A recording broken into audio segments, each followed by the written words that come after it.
See, I'm a terrible lower or upper body dancer. Got to do my dance. I'm still wanting you to receive that compliment of being the best upper body dancer, Carli. Oh, I am. I'm taking it. I'm taking it all. Taking it in.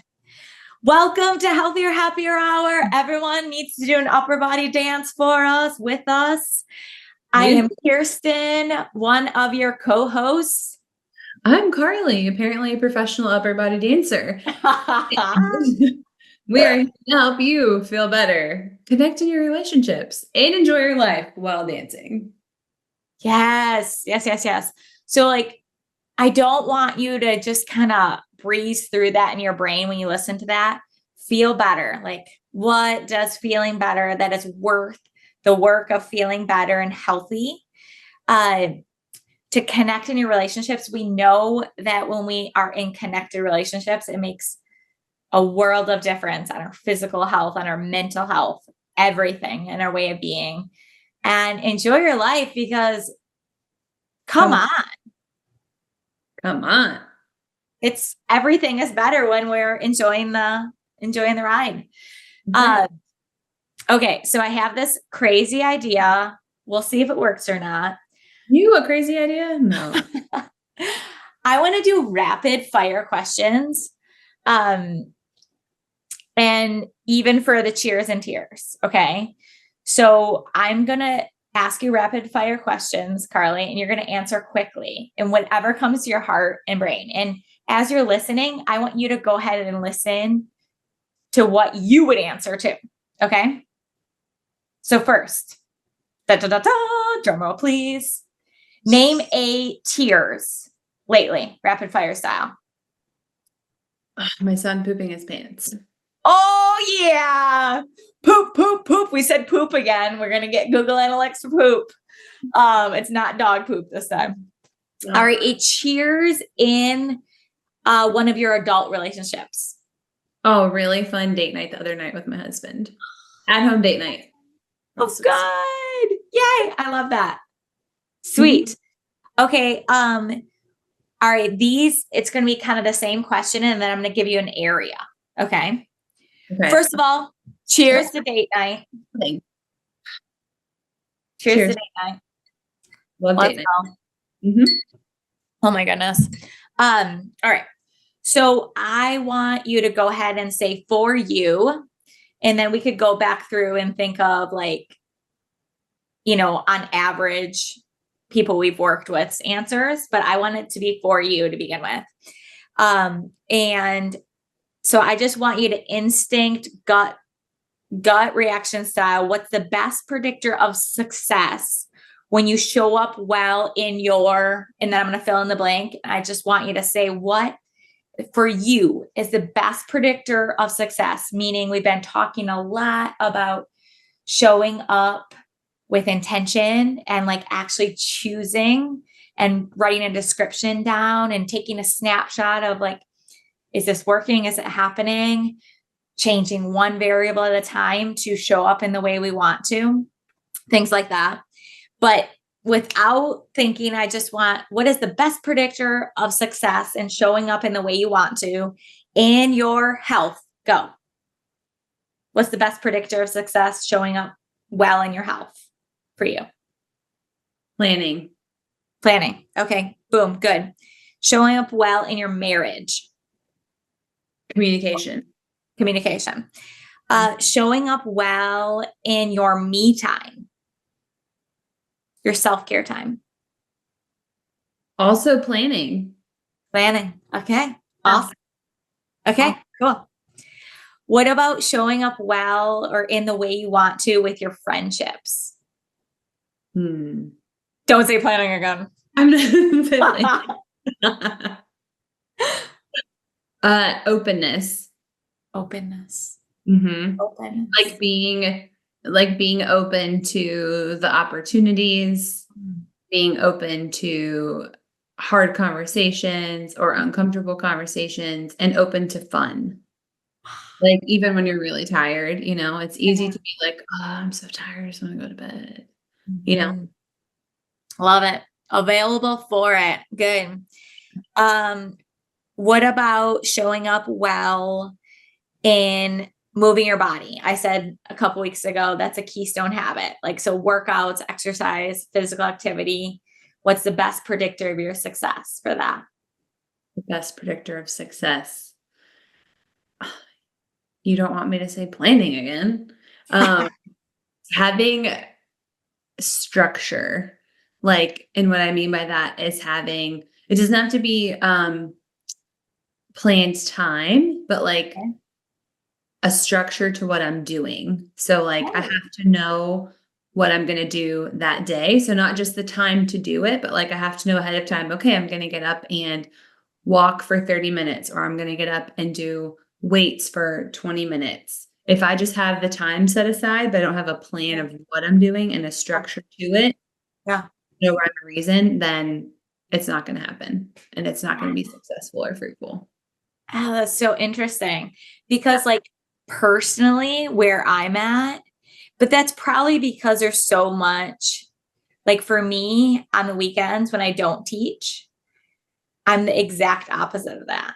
Like, I want to have a space and a time available, which takes planning to make sure, I can Mhm. give myself that or like gift myself that, I guess. And I know I'm really grateful, that I'm privileged enough to have my kids be safe and I can go take some me time and exercise. But I'm the exact opposite as far as, and that's why it's like so cool to hear, we all are different.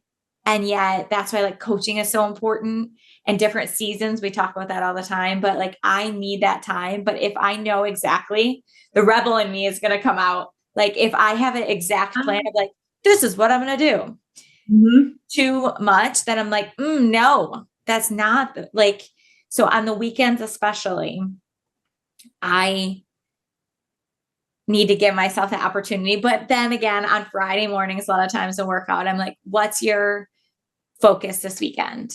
And last weekend I said mobility. And so I did think about that when I was doing my like me time workouts, as I was like, all right, I'm going to stop and be a weirdo on the side of the sidewalk in the grass and do some mobility work when normally I would just keep walking or like do more higher intensity cardio intervals. Um, and so, yeah, I just kind of did talk circles, but I want everyone to know like whatever your answer is, honor that and give yourself support. So, okay, this is the question. What's the best predictor of you giving yourself the support you need for any of these things? What's the best predictor? Probably, the best predictor. Probably accountability. And I would say that because I can easily, even as a coach, and even as someone who values all of these things and knows the importance of them, I can still talk myself out of them Yeah. if I have accountability or if I have some type of system in place, whether it's a person or Mhm. not. It's typically a person Yeah. who is offering support of some kind and checking in with me, then I'm going to be more likely to follow through with the things that I know I need and the things that I want. Yeah. Yeah. I was going to say, if a lot of this stuff, if I think about all the clients I work with and just like the most common answer, I think would be accountability of what helps them actually do what they say they want to do, show up the way they want to show up in these different areas. And so that's why I got so pumped when you said, I was like, yes, because that's one piece that I'm like, I think for most of us, that is really, really helpful in that. Yeah, Yeah. I think so too. And because most of the time, like, even if we have whether it's an accountability partner or just another friend or someone else, like, it gives like the other person often like needs the same thing. Mm. You know what Yeah. I mean? Like, Yeah. It should work for both people. Otherwise, it's not a good system. So it's like if two friends are both feeling like it's helpful for them to be accountable to each other in it, that's great. If it's a coaching relationship, that's good for both parties, right? Like in order for it to be able to be like consistent and really fruitful and a get to for both parties, I do think, it's always good to check in with the why and that it's how can we make this great for both of us and helpful for both of us? yeah, exactly. Yeah, that's so good. Oh man. I mean, I think we should both answer of like a invite and that we want to do ourselves and what's helpful to be supportive to these things. What would be healthier or happier as we enter, like to give ourselves support in a certain way, to give ourselves what comes to your head of an invitation or a focus or actually, down that path of let's make it a healthier, happier rest of your week. Yeah. What do you think? What comes to mind? To make it healthier, happier for the rest of the week? For you? Yeah, like what's your intention?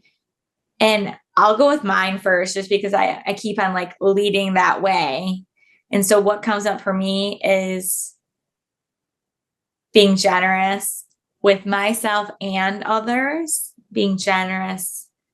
Like, what is the most generous interpretation? How could I really be generous? Even if I'm not going to give it myself or someone else, what would be like really amazing generosity? And just thinking along those lines. And it doesn't mean I have to like go crazy just because I thought, ooh, it'd be really generous is this. And like, I'm a big thinker, a big dreamer. So I'm not saying one of my jobs for accountability with my husband is like, I'm not going to do something dumb, like our life savings or anything without like talking about it or, giving him that like safety. Right. But it's good to dream about it because usually that gives us clues. So mine is what's healthier, happier for me, like going into the rest of my week is being super generous and like, how could I be the most generous version of myself to myself and to others? Because generosity and love and compassion are these things that actually multiply rather than Right. get used up. Yeah. So what about for you? What about for you? What are you feeling like you need the support? Yeah. I'm feeling like, for me, for this week in particular, it is being open to like the random sort of adventurous fun with my kids for the rest of the week. And I say that because I'll be solo parenting. My husband will be gone for part of the week. And so just being open to, and my kids are so fun. But sometimes solo parenting is a little bit like, oh, let's just survive, and I want to just like go in and have the mindset of like, we're going to have fun, we're going to play, we're going to be silly. And, so just like being open to the fun and the adventure and their little playful ideas that I might typically be like, no, we're not doing that. It's too stressful for mom. I don't take the lead. Yeah. That's So, cool. yeah, just being open to like some of their wild ideas. Yeah. And the thing is, it's Fun. not going to go on forever, right? Because it's this window of time. And so Right. it's really good for all of us to be able to be like, that's our boundary is that, whenever your husband comes home, like, so you can throw all these rules or you could just go crazy and be like, this is what I'm going to be like, this version of me. And you can just do it for the week. And then you can be like, oh, okay. What do we think? My mom is gone. I'm stressing her out. My gray hairs are coming in. Can you see that? It's going to be awesome. And I bet your kids are going to step up and let them own like the play part of it. Yes. But then also like own a little bit extra responsibility of like, all right, you're going to have to step in and be the man of the house, dude. You're going to do this, like not too much, but a little bit. That'd be fun. Yeah. Oh, they love it. They love to help. They love to. They'll be good. And just remember, be generous with yourself. Be graceful too. Well. Yeah. Because you're doing a lot. You got it. Compassion. You got it. You got it. And when So you don't, I'm cheering for you, Carli. Just do it. Just do an upper body dance. Just do it. You have to sit down if you're doing an upper body dance. Yeah. Good car. Cheers. Cheers to you listening. Cheers to you, Carli. Thanks for being here. You rock. Let us know what is the best predictor of your success in any of these areas. Just pick one, or you can do them all if you want. Just like sometimes when I'm getting real nerdy, I just like rewind to 15 seconds in a podcast. I'm like, oh, I need to write that down. I need to get to a spot where I can write that down. Rewind it. You can do that too. Or you can just pick one of them. Health, significant other, me time, self-care, friendship, workout. It could be something else like getting your water in, whatever it is. What is the best prediction of success for you? Yeah. Let us know. We're cheering for you. Yay.